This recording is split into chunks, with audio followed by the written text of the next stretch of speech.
Good morning friends. Welcome to the prelims booster session. आज का पहला टॉपिक है बिम्स्टेक। तो पीएम मोदी जो है उन्होंने 5th बिम्स्टेक की समिट में पार्टिसिपेट किया है। तो उसमें इस बार का थीम था towards a resilient region, prosperous economies, healthy people. तो अभी आजकल जो हमारी कोविड की सिचुएशन है, फिर उसको प्रायोरिटी दी गई है और आपस में कोऑपरेट करने के लिए जो है इस थीम को चुना गया है।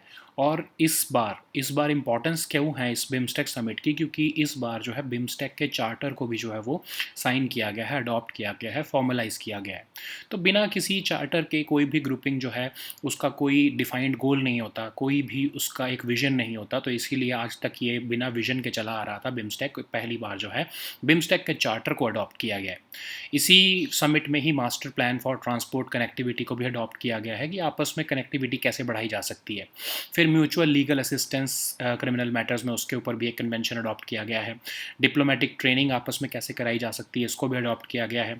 फिर टेक्नोलॉजी ट्रांसफ़र फैसिलिटी, इसके लिए भी एक एमओए साइन किया गया है। ठीक है। अब बिम्स्टेक क्या है? एक इकोनॉमिक ब्लॉक है जो 1997 में बैंकॉक डेक्लेरेशन से बनाया गया। इकोनॉमिक ग्रोथ, सोशल प्रोग्रेस, आपस में कोऑपरेट करने के लिए मेंबर्स ने इसको बनाया। इसका हेडक्वार्टर ढाका में सिचुएटेड था शुरुआत, ऑफ कोर्स अभी भी वहीं पर सिचुएटेड है। लेकिन शुरू में बहुत प्रॉब्लम थी। शुरू में क्योंकि जो है बैंकॉक मतलब जो थाईलैंड की फॉरेन मिनिस्ट्री है उनके ऑफिस में ही, क्योंकि तब तक इनका कोई हेडक्वार्टर नहीं था, तो थाईलैंड की फॉरेन मिनिस्ट्री के ऑफिस में ही जो है इसकी समिट की जाती थी। तो शुरू में तो of course India, Thailand, Myanmar, अब जो है ये टोटल मेंबर जो है India, Thailand, Myanmar, Nepal, Bangladesh, Sri Lanka and Bhutan है। बट शुरू में सिर्फ बांग्लादेश, इंडिया, श्रीलंका और थाईलैंड जो है इकोनॉमिक कॉपरेशन इन्होंने बनाया था, जिसको हम बिस्टेक कहते थे। ठीक है। फिर बाद में 1997 में जब म्यांमार एंटर हुआ तो इसका हमने नाम बिम्स्टेक कर दिया। ठीक है। उसमें भी बीच में हाइफन था। फिर जब नेपाल और भूटान 6th मिनिस्टीरियल मीटिंग 2004 में जब वो शामिल हुए, तब इसको प्रॉपर नेम बिम्स्टेक मिला। ठीक है। तो इसलिए इसमें प्रॉब्लम्स क्या थी, जैसे मैं आपको बता रहा हूँ कि शुरू में तो कोई इनका हेडक्वार्टर या सेक्रेटरीट ही नहीं होता था। शुरू में तो थाई फॉरेन मिनिस्ट्री में ही इनकी मीटिंग्स की जाती थी। फिर 2011 में जो है इनको रियलाइज़ हुआ बिम्स्टेक को कि भाई अब हमको एक सेक्रेटरीट या एक परमानेंट हेडक्वार्टर की ज़रूरत है, तो इसलिए उसको 2011 में ढाका में बनाया गया। अब जो है इश्यूज़ यही हैं इसमें कि पहले तो बहुत डॉर्मेंट रहा, कोई प्रोग्रेस नहीं देखने को मिली, कोई एफटीए नहीं साइन कर पाए। इंडिया हमेशा पुश करता रहा इनको कि एक फ्री ट्रेड एग्रीमेंट होना चाहिए कंट्री बिम्स्टेक कंट्रीज़ के बीच में। और ये एक बहुत लॉन्ग पेंडिंग डिमांड है इंडिया की। इंडिया इतना क्यों पुश करता है बिम्स्टेक को? बिकॉज इंडिया वांट्स कि इंडिया जो है आपका सार्क का इसको एक ऑल्टरनेटिव के रूप में भी देख रहा है, क्योंकि बिम्स्टेक में क्या है, पाकिस्तान नहीं है। ठीक है। तो पाकिस्तान की ना होने की वजह से बिम्स्टेक जो है, क्योंकि सार्क में सारी प्रोग्रेस को रोक देता है पाकिस्तान, तो सार्क में से में अफ़गानिस्तान और पाकिस्तान जो है, ऑफ कोर्स अफ़गानिस्तान को तो आप इस टाइम छोड़ ही दो, पाकिस्तान इसमें नहीं है, और भी एक मालदीव्स भी इसमें नहीं है। तो इंडिया सोच रहा है कि हम सार्क को जो है रिप्लेस कर दें बिम्स्टेक से, जिसमें हम पाकिस्तान को एक तरह से साइड लाइन कर देंगे, और हो सकता है आने वाले टाइम में मालदीव्स भी जो है इसमें बिम्स्टेक में शामिल हो जाएगा। ठीक है। तो ये एक इसके कुछ इश्यूज़ हैं कि डॉर्मेंट रहता है। अब जो है इंडिया ने इसको पुश करना शुरू किया तो बाकी मेंबर स्टेट्स जो है इसको सीरियस लेने लगे हैं, वरना तो ये बिना हेडक्वार्टर के ही, एक बिना हेड ऑफिस के ही चल रहा था। सोचो आप कितने जो है इसके स्लो प्रोग्रेस था। नेक्स्ट हमारा टॉपिक है raising and accelerating MSME performance. तो यूनियन कैबिनेट ने $808 मिलियन की जो है, या फिर आप कह सकते हो 6000 करोड़ के आसपास की फंडिंग दी है। एक वर्ल्ड बैंक असिस्टेड प्रोजेक्ट है, raising and accelerating MSME performance scheme. ये एक न्यू स्कीम है जो कि फाइनेंशियल ईयर 2022-23 से शुरू होगी।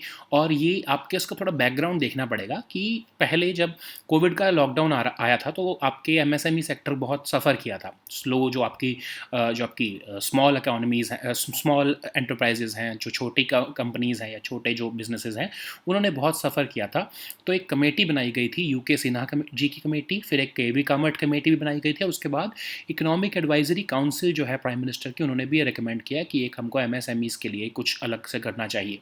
तो ये वही प्रोजेक्ट है जिसको फिर बाद में डिपार्टमेंट ऑफ इकोनॉमिक अफेयर्स ने 97 स्क्रीनिंग कमेटी में भी जो है अप्रूव किया कि यस, ये एक बहुत इंपॉर्टेंट प्रोजेक्ट है और इसको हमको एमएसएमई को सपोर्ट करने के लिए लाना पड़ेगा। फिर इसलिए एक एक्सपेंडिचर फाइनेंस कमेटी बनाई गई, उसको उन्होंने नोट दिया और कहा सारी मिनिस्ट्रीज़ और डिपार्टमेंट्स को आप अपने कमेंट दो कि हम ऐसा एक जो है प्रोजेक्ट लाना चाहते हैं या एक प्रोग्राम लाना चाहते हैं जिसमें हम एमएसएमई को सपोर्ट करेंगे। तो अब उसी के ही जो है तर्ज पर एक ये स्कीम को निकाला गया है जिसका नाम है raising and accelerating MSME performance. अब इसको वर्ल्ड बैंक असिस्ट करेगा। सेंट्रल सेक्टर स्कीम है जो गवर्नमेंट ने कोविड की जो है लॉकडाउन पीरियड के टाइम पर जितनी भी अनाउंसमेंट्स की थी एमएसएमई को सपोर्ट करने के लिए, खासकर मिनिस्ट्री ऑफ एमएसएमई ने उनको उनकी उसी को ही एक तरह से उसके ऊपर ही बिल्ड किया जा रहा है इस स्कीम को, ताकि एमएसएमईज को मार्केट और क्रेडिट की फैसिलिटीज़ मिल सकें, इंस्टीट्यूशंस जो है और जो है गवर्नेंस हम इम्प्रूव कर सकें, सेंटर स्टेट लिंकेजेस बना सकें, और जो डिलेड पेमेंट्स की जो है आप इश्यूज़ हैं एमएसएमईज़ के उनको ठीक किया जा सके।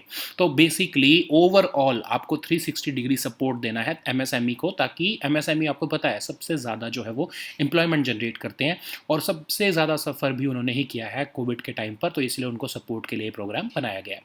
तो ऑफकोर्स गवर्नमेंट का इसमें एक बहुत ही बड़ा मोटिव है एम्प्लॉयमेंट जनरेशन का, इसीलिए जितनी भी कोविड के चैलेंजेस हैं और जो उनके जनरल चैलेंजेस भी हैं उनको एड्रेस करने के लिए स्कीम को निकाला गया है। अब इसमें ऑफ कोर्स इस प्रोग्राम के थ्रू गवर्नमेंट जो है गवर्नमेंट ऑफ इंडिया स्टेट्स के साथ भी कोलैबोरेट करेगी, ताकि एक तरह से एमएसएमईज को हर तरफ से, इवन जो अब आपको जैसे मैं आपको एग्जांपल देता हूँ कि स्ट्रेटेजिक इन्वेस्टमेंट प्लान्स हैं कुछ स्टेट्स ने बनाए हैं कि वो कैसे एमएसएमईज को इम्प्रूव कर सकते हैं, तो उनको भी जो है इनकॉर्पोरेट किया जाएगा इस आरएएमपी में। आपस में स्टेट्स के साथ कोलैबोरेट करके एमएसएमईज को सपोर्ट दिया जाएगा। तो हमारे आत्मनिर्भर भारत मिशन को भी कॉम्प्लीमेंट कर रहा है ये प्लान। तो ये प्लान आपको बहुत काम आने वाला है, चाहे आप इंटरव्यू की प्रिपरेशन कर रहे हो, चाहे आप प्रीलिम्स की प्रिपरेशन कर रहे हो, चाहे आप मेंस की प्रिपरेशन कर रहे हो, क्योंकि ये एक ओवर आर्किंग एक अम्ब्रेला प्रोग्राम बन जाएगा एमएसएमई के लिए, ठीक है। और एमएसएमई की इंपॉर्टेंस तो आपको पता ही है कि कितनी ज़्यादा इंपॉर्टेंट है हमारे कंट्री की इकोनॉमी के लिए। तो ये एक प्रोग्राम आपको याद रखना पड़ेगा, इसके पॉइंट्स आपको याद रखने पड़ेंगे, ये आपको एग्जाम में बहुत इंपॉर्टेंट हो जाएगा, आप इसको कोट भी कर सकते हो, ठीक है। सो नेक्स्ट हमारा टॉपिक है मेगा पावर पॉलिसी 2009। तो गवर्नमेंट ऑफ इंडिया ने cabinet committee on economic affairs के थ्रू जो है आपके 10 प्रोविजनल मेगा सर्टिफाइड प्रोजेक्ट्स हैं उनको मेगा सर्टिफिकेट्स ऑब्टेन करने के लिए या फिर फर्निश करने के लिए, फर्निश करके ऑफ कोर्स उनको टैक्स अथॉरिटीज़ से ये सर्टिफिकेट मिलता है कि वो मेगा पावर प्रोजेक्ट्स हैं, उनको फिर उसके बेसिस पर कुछ टैक्स एग्जेम्पशंस मिलती हैं। उसका जो टाइम पीरियड है अपने सर्टिफिकेट्स जो है फर्निश करने का वो थोड़ा एक्सटेंड कर दिया, 36 महीने एक्सटेंड कर दिया है। पहले वो 120 महीने का जो टाइम पीरियड दिया था उनको, उसको बढ़ाकर अब जो है वो 156 मंथ्स कर दिया गया है। तो अब होगा क्या, जो मेगा पावर प्रोजेक्ट्स हैं उनको अपने मेगा सर्टिफिकेट्स जो हैं टैक्स एग्जेम्पशंस लेने के लिए थोड़ा ज़्यादा टाइम मिल जाएगा, ठीक है। तो मतलब वो जो टैक्स एग्जेम्पशन लेने के लिए उनको गवर्नमेंट को सर्टिफिकेट्स देने पड़ते हैं, उसको जो है वो थोड़ा ज़्यादा टाइम मिल जाएगा। तब तक उनको एक तरह से प्रोविजनल उनको एक तरह से कह सकते हो कि डिक्लेरेशन मिल जाएगी कि यस ये मेगा पावर प्रोजेक्ट्स हैं। जब उनको ये प्रोविजनल डिक्लेरेशन मिल जाएगी तो वो फ्यूचर में जो आपको पावर परचेज एग्रीमेंट्स हैं उसके लिए बिडिंग कर पाएंगे, ठीक है। अभी तो क्या होता है, जब तक सर्टिफिकेट नहीं मिला तब तक वो मेगा पावर प्रोजेक्ट्स की कैटेगरी में नहीं आते, तो फिर वो बिडिंग नहीं कर पाते। तो उनको जब थोड़ा एक्स्ट्रा टाइम दे दोगे आप, तो वो प्रोविजनल सर्टिफिकेशन उनको दे दोगे तो वो तब तक बिडिंग कर पाएंगे, ठीक है। तो यही एक प्रोग्राम है जिसको कैबिनेट कमेटी ने अप्रूव कर दिया है। नेक्स्ट हमारा टॉपिक है श्रीलंका इंडिया डिफेंस पैक्ट्स। तो वैसे तो बहुत सी डेवलपमेंट्स होती रहती हैं श्रीलंका इंडिया के कंटेक्स्ट में बहुत टाइम, पिछले कुछ टाइम से, खासकर जब से श्रीलंका में फॉरेन एक्सचेंज क्राइसिस आया, बट ये डिफेंस पैक्ट बहुत इंपॉर्टेंट है, ठीक है। तो ये पहले तो गवर्नमेंट ऑफ इंडिया और गवर्नमेंट ऑफ श्रीलंका ने बाहर पब्लिक डोमेन में निकाले ही नहीं थे, बट अभी रिसेंटली मीडिया ने क्लैरिफिकेशन दिया है, श्रीलंकन मिनिस्ट्री ऑफ डिफेंस से जो है वो क्लैरिफिकेशन ली है कि कौन से जो हैं दो पैक्ट्स आपने भी रिसेंटली साइन किए हैं इंडिया के साथ। तो उनको अभी तक ऑफिशियली अनाउंस नहीं किया गया था। तो ये पैक्ट्स कौन से हैं? पहला तो है कि फ्लोटिंग डॉक फैसिलिटी दी गई है इंडियन गवर्नमेंट को एट नो कॉस्ट। मतलब गवर्नमेंट ऑफ इंडिया की समझ लो जो आपकी कुछ शिप्स आएंगी या इवन जो है वेसल्स आएंगे, उनको उनसे कोई चार्जेस नहीं लिए जाएंगे उनसे, और वो श्रीलंका में डॉकिंग कर सकेंगी, ठीक है। फिर दूसरा है Indian government Dornier reconnaissance aircraft जो है वो इंडिया जो है वो श्रीलंका को उसकी सर्विसेज फ्री ऑफ चार्ज देगा। मतलब डॉर्नियर रिकॉनेसेंस एयरक्राफ्ट क्या होता है, जो आपको पता ही है ऑफ कोर्स कि एक मैरीटाइम सर्वेलेंस के लिए हम गवर्नमेंट हमारी इंडियन नेवी यूज़ करती है। तो इसको जो है डॉर्नियर रिकॉनेसेंस एयरक्राफ्ट को जो है इंडिया श्रीलंका को फ्री ऑफ चार्ज देगा कि वो अपने एरिया में यहाँ जो है रिकॉनेसेंस कर सकते हैं, मैरीटाइम सर्वेलेंस कर सकते हैं, सर्च और रेस्क्यू ऑपरेशंस में भी उनको जो है फैसिलिटी ये दी जाएगी। एयरक्राफ्ट नहीं दिया जा रहा, बट उसकी फैसिलिटी, उसके थ्रू जो रिकॉनेसेंस करने की जो जो फैसिलिटी है वो government of India free of charge उनको दे रही है। ठीक है, तो ये बहुत इंपॉर्टेंट हैं ये दोनों एग्रीमेंट्स। अब आप देख लो कि श्रीलंका इंडियन गवर्नमेंट को या इंडियन नेवी को डॉकिंग फैसिलिटी दे रही है। इसका मतलब क्या है कि वो अपने कंट्री में वॉरशिप्स को, इंडियन वॉरशिप्स को या इंडियन वेसल्स को, इंडियन नेवी के वेसल्स को आने की फ्री ऑफ चार्ज फैसिलिटी दे रही है। दूसरा दूसरा क्या है कि डॉर्नियर रिकॉनेसेंस एयरक्राफ्ट इंडिया का अगर श्रीलंका में चला जाता है या फैसिलिटी दे रहे हैं, तो हम उनके बिहाफ पर मैरीटाइम सर्वेलेंस कर पाएंगे कि क्या कोई चाइनीज़ वेसल्स आस पास एरिया में हैं, या of course search and rescue operations भी करेंगे। लेकिन ये फैसिलिटी जब जो है, इसका मोटिव क्या है? चाइना के पास कौन आते हैं? चाइना के पास, आई एम सॉरी, श्रीलंका के पास हमको किससे खतरा है? चाइनीज़ वॉरशिप्स, आपको चाइनीज़ सबमरीन्स कई बार आपको वहाँ पर जो है देखने को मिली है, तो इसलिए हमको रिकॉनेसेंस और सर्वेलेंस फैसिलिटीज़ वहाँ पर बढ़ानी पड़ेंगी। इसीलिए ये डॉर्नियर रिकॉनेसेंस एयरक्राफ्ट की वहाँ पर वैल्यू बढ़ जाती है। तो आपको पता है पिछले कुछ टाइम से इंडियन गवर्नमेंट जो है श्रीलंकन जो है इकोनॉमी को सपोर्ट करने में लगी है। $2.4 बिलियन का ऑलमोस्ट सपोर्ट हम दे चुके हैं इस साल, क्योंकि वहाँ पर फॉरेन एक्सचेंज क्राइसिस चल रहा है।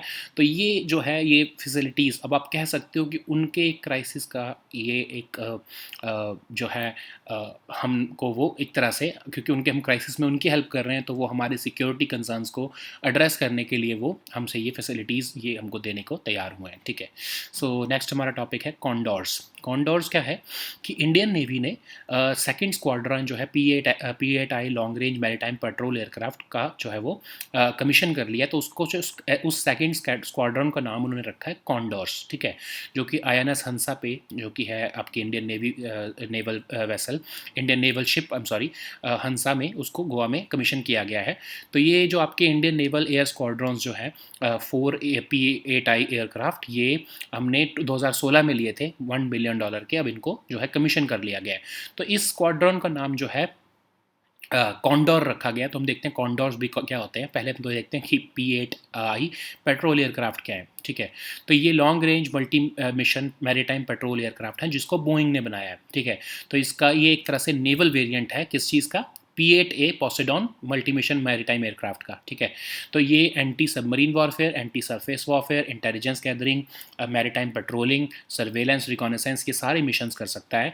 तो इसको जो है वो अब कमीशन किया गया है। ठीक है, तो कॉन्डोर्स क्या है? कॉन्डोर्स जो है वो लार्जेस्ट फ्लाइंग बर्ड्स हैं, लैंड बर्ड्स हैं जिनको कॉन्डोर्स कहते हैं। और इनका जो है बहुत ही बड़ा विंग स्पैन होता है। इनकी बहुत अच्छी सेंसरी कैपेबिलिटीज़ हैं, बहुत पावरफुल और शार्प हैं होते हैं ये, बहुत बड़े लार्ज मैसिव विंग्स होते हैं। ये एक तरह से बर्ड्स हैं, इन्हीं के नाम पर इन एयरक्राफ्ट के स्क्वाड्रन को रखा गया है। तो ये इनके आप देखोगे दोनों के फीचर सेम ही है ना ऑलमोस्ट, इसीलिए इसका नाम कॉन्डोर्स रखा गया है। ठीक है, सो अब ये गेम चेंजर एयरक्राफ्ट कहा जा रहा है क्योंकि हमारी maritime surveillance, electronic warfare mission, search and rescue, इन सब में हमको ये बहुत हेल्प करने वाले हैं। ठीक है, नेक्स्ट हमारा टॉपिक है मटुआ कम्युनिटी। PM मोदी जो है उन्होंने मटुआ धर्म महामेला 2022 में जो है वो पार्टिसिपेट किया है on the occasion of 211th birth anniversary of Shri Shri Harichand Thakur. तो श्री श्री हरिचंद ठाकुर जी जो हैं ये इनके एक तरह से मटुआ कम्युनिटी के बहुत बड़े लीडर हैं ऑफ कोर्स, जो कि आपके सफलदंग रीजन में जो है ईस्ट बंगाल के रीजन में ये वहाँ से आए थे। और ये बंगाल बॉर्डर के दोनों साइड में मटुआ कम्युनिटी रहती है ऑफ कोर्स। और एक रिलीजियस मूवमेंट स्टार्ट की गई 1870s में श्री श्री हरिचंद ठाकुर द्वारा, जो कि एक नामशूद्र फैमिली को बिलोंग करते थे। तो उन्होंने जो है इन कम्युनिटी को जो है के मेंबर्स को जो है अपलिफ्ट करने की कोशिश की।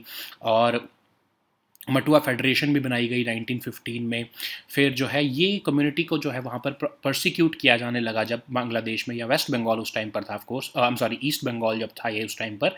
तो जो है वहाँ से ये फ्ली करने लगे और ये आपके बंगाल के रीजन में बसने शुरू हो गए। ठीक है, तो उनको जो है मटुआ कम्युनिटी वहाँ पे बहुत बड़ी कम्युनिटी हो चुकी है बंगाल में। ऑलमोस्ट 17% ऑफ जो स्टेट का जो इलेक्टोरेट है वो अब मटुआ कम्युनिटी को बिलोंग करता है।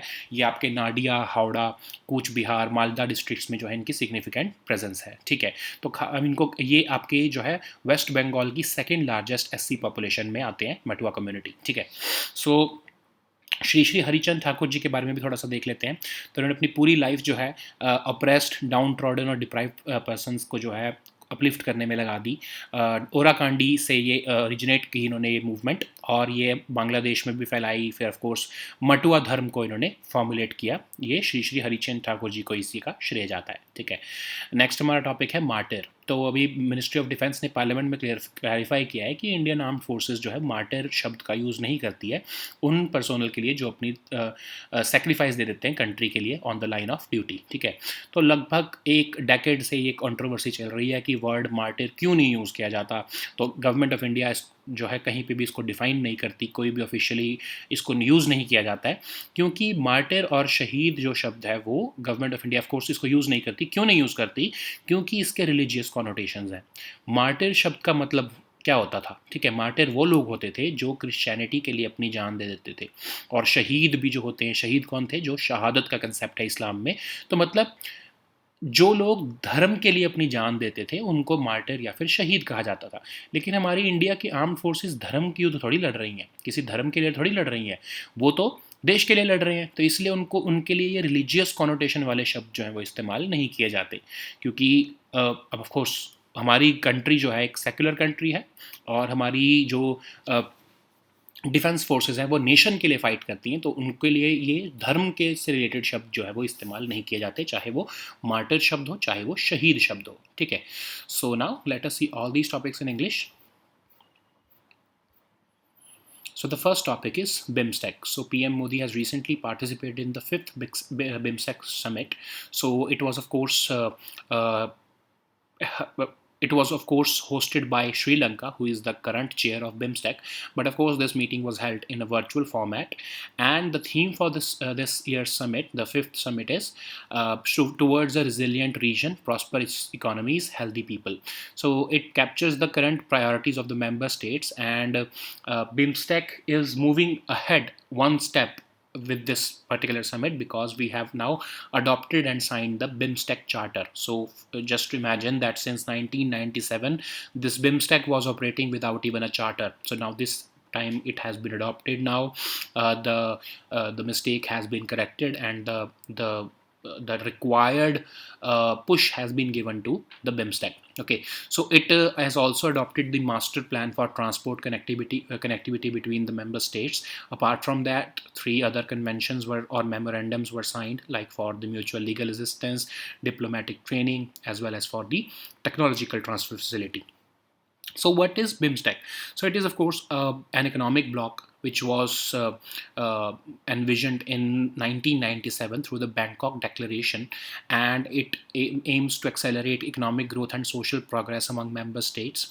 So ranging from trade to technology, energy to transport, tourism to fisheries, everything has been almost covered in BIMSTEC meetings. So actually today it is headquartered in Dhaka, but when it was formed, it was not having any headquarters. So it was operating from the Foreign Office of Thailand, Thai government. So in 2011 only, BIMSTEC got its headquarters, that is in Dhaka, and now its total members are its current members are India, Thailand, Myanmar, Nepal, Bangladesh, Sri Lanka, and Bhutan. So it is about 20. It is home to about 22% of global population with a combined GDP of over 2.7 trillion dollars. And initially, it started with just 4 countries, that is the Bangladesh, India, Sri Lanka, and Thailand, and that's why it was earlier called BISTEC. Okay, after the entry of Myanmar in 1997, it was renamed to BIMSTEC.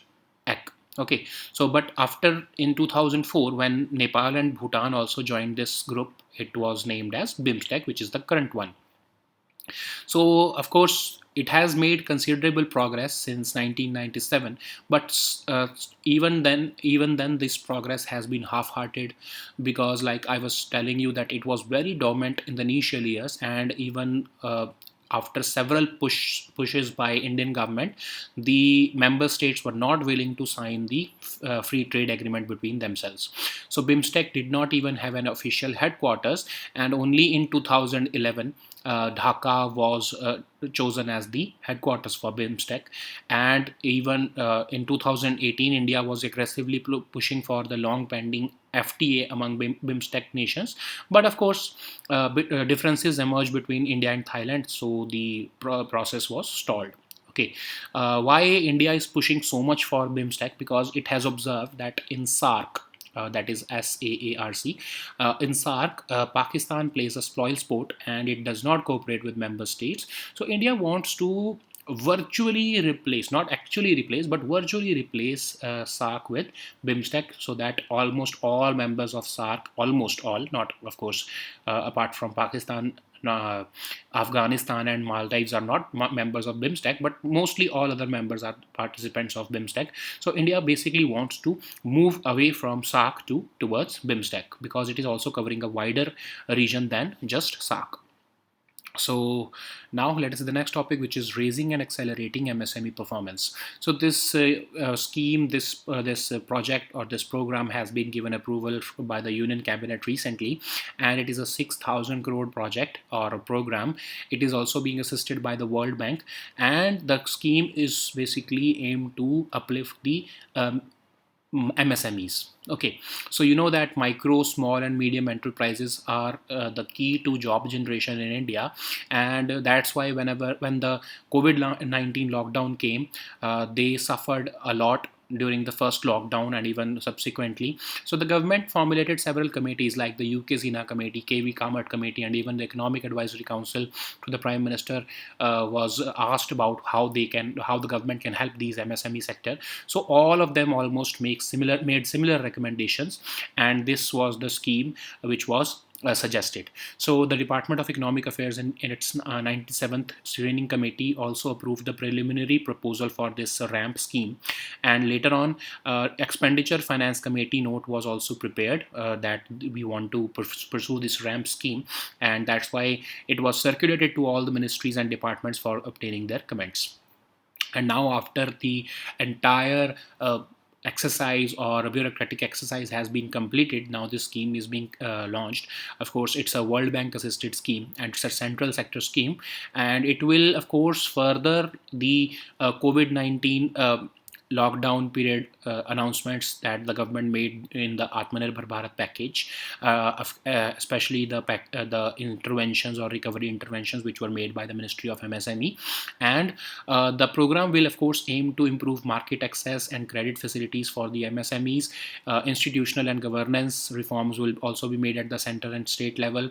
Center-state linkages and partnerships will be established, and issues like delayed payments and greening of MSMEs will also be addressed. Okay, so of course it is very significant. This program is very significant because the government is aiming at job generation, because this MSME sector is the largest contributor of jobs in India.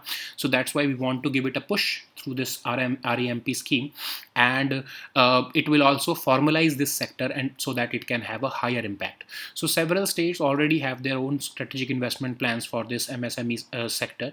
So this RAMP will complement those plans, and it will act as a roadmap for the development of MSME sector. Apart from that, it will also complement the Atmanirbhar Bharat mission of the government of India, and it will also foster innovation and enhance the industry standards. So this is, like I was telling you earlier, it is a very important topic, and you can expect a question in your examination regarding this particular scheme, because it is kind of an umbrella scheme for the MSME sector now. So the next topic is Mega Power Policy 2009. So Cabinet Committee on Economic Affairs has approved the time extension to identify 10 provisional mega certified projects. So what was happening is that when this is a very time consuming thing, this mega power, the construction of mega power projects. So this exercise to obtain mega power status for these power projects takes time. So initially the government asked them that you should be able to procure these certificates within 120 months, but now this time extension of 36 months would allow them 156 months to obtain these mega certificates, so that they can submit it to the government to get the tax exemptions and be eligible for bidding in power purchase agreements. So of course, until this 156 months period, the government will provide them with provisional certificates so that they can participate in future power purchase agreement bidding. And bids will of course happen in by the bids will of course be conducted by the Ministry of New and Renewable Energy and Solar Energy Corporation of India Limited, and they would be of course eligible for bidding in those PPAs. Okay. So Ministry of Power will of course facilitate these mega power projects so that they can obtain these certificates. So the next topic is Sri Lanka India Defence Pact. So you know that since the last few months, Sri Lanka is suffering from a very bad foreign exchange crisis, and now the government of India has helped them with almost $2.4 billion support. And now, when recently there were high level official visits between the two countries, and but of course there was no official pronouncement regarding what kind of agreements, especially the defense agreements, were made between Sri Lanka and India. So now the Sri Lankan Ministry of Defense has issued some media clarifications, and they have put it out in public domain that two foundational agreements have been signed between India and Sri Lanka. The first one is, of course, the floating dock facility, which will allow the government of India, that is, of course, the Indian Navy would get the docking facility free of charge in Sri Lanka. And there is another one where Indian government will allow Sri Lanka to access Dornier reconnaissance aircraft facilities from India free of charge. So this reconnaissance aircraft is, of course, it will be deployed for maritime surveillance, search and rescue operations, and it will also deliver information to required platforms. So these agreements were signed between the Secretary of Ministry of Defense and the Sri Lankan side, and of course this is a continuation of the recent. It is a continuation of dealings between India and Sri Lanka in the recent times. So like we have been supporting them in through their worst times. So they have instead tried to come closer to India. Earlier, there were charges that the Sri Lankan government was getting close to China, even in the defense domain. But now, with these two agreements, it has been made clear that Sri Lankan government still prefers cooperating with India, at least in the defense matters. Okay, so the next topic is condors. So Indian Navy has formally commissioned its second squadron of P-8I long-range maritime patrol aircraft. So this squadron would be named as Condors, and of course, Indian Naval Air Squadron 316 will operate with 4 P-8I aircrafts, which were of course procured in 2016, worth $1 billion. And of course, before seeing what this Condors mean, we have to see what this P-8I patrol aircraft is. Okay, so it is of course offered by made by Boeing, and it's a long-range multi-mission maritime patrol aircraft. It is a naval variant of the P-8A Poseidon multi-mission maritime aircraft, and it is capable of conducting anti-submarine warfare, anti-surface warfare, intelligence, maritime patrolling, surface and surveillance and reconnaissance missions. Okay, so what is condors? So condors are basically largest flying land birds. They have a very massive wingspan. They are excellent for their sensory capabilities. They are very powerful and sharp. So that's why we have given this name to the second squadron of P-8I maritime patrol aircrafts. So this aircraft is being touted as the game changer aircraft because it will of course significantly up the ante for India in terms of maritime surveillance and strike, electronic warfare missions, and as well as search and rescue missions. Okay. So the next topic is Matua community. So Prime Minister Modi has recently addressed the Matua Dharma Mahamela of 2022, which of course happens on the occasion of 211th birth anniversary of Shri Shri Harichand Thakurji. So this community is basically present on both sides of Bengal border. It's a religious movement which began in 1870s by, of course, Shri Shri Harichandra Thakurji only, who was a Namashudra, that is, he belonged to the scheduled caste family, and he hailed from Safal Dang in East Bengal. So the movement was, of course, organized to socially and politically uplift this community. And this Matua Federation was also formed in 1915. And the peasant members of this community started migrating from East Bengal because at that 1950s, at that time, it was called East Bengal and not the Bangladesh. Okay, so this migration continued even after the formation of Bangladesh, and this community now constitutes the second largest SC population in West Bengal, and they have a significant presence in Nadia, Howrah, Cooch Behar, and Malda regions. They are almost 17% of the state electorate now. Okay, so Sri Harichand Thakurji almost devoted his entire life for the cause of betterment of oppressed, downtrodden, and deprived persons, and he started this movement from Orakandi, which is of course now in Bangladesh, and this movement led to the formation of Matua Dharma. So the next topic is martyr. So Ministry of Defense has clarified in Parliament that Indian armed forces do not use the term martyr for personnel who sacrifice their lives in the line of duty. So Government of India has maintained that the word martyr does not have any official recognition. The words martyr and shaheed are not defined anywhere by the Government of India.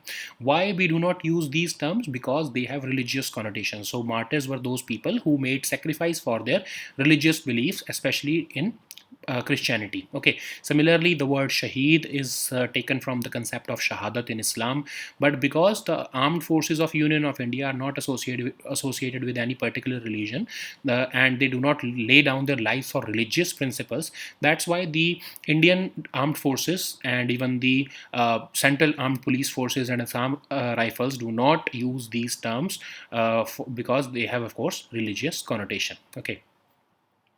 So these were our topics for today. We'll meet next time with new topics. Until then, goodbye and take care.